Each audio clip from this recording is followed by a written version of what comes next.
İndi arkadaşlarım Barbie. Böyle bir tane Barbie çıkıp bunu kaynar suyun içine koyuyoruz. İndi kapağını verin. Kapağını bağlayırıq. Bunu böyle çalkalayırıq. Sonra açırıq. Olub. Mama! Bak!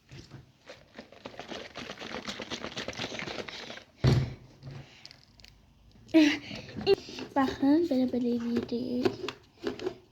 İndi aycı suyu da koyduk. Bu çünkü çöpü-çöpüydü.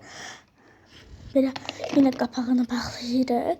Dayanın. Bağladıktan sonra çalkalayırıq. Dayanın, çalkalayaq bunu. Dayanın.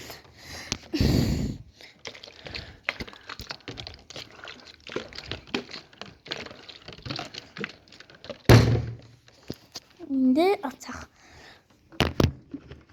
Ay. İndi baxın bir şey çıxır. Barbie. Barbie baxın indi. İndi baxın. Gəlin. Ya bu çıxır, ya bu çıxır, ya bu çıxır, ya da bu çıxır. Bizə də ən sondakı çıxdı. Bu da bunun saçıdır. İndi gəlin.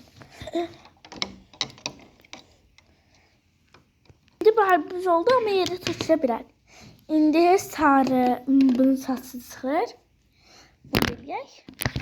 İndi Barbie'miz hazırdır. Yəni bu mavisi çıxdı. Malzemelerini de götürdük. İndi malzemelerini de götürdük. Barbie'mizin yüzünü ıslak.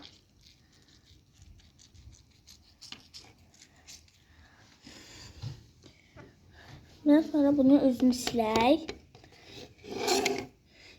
Yani bunun yüzü silinmədir. Baxın, mənə Ariel çıxdı. Bunun qollarını da silək görək.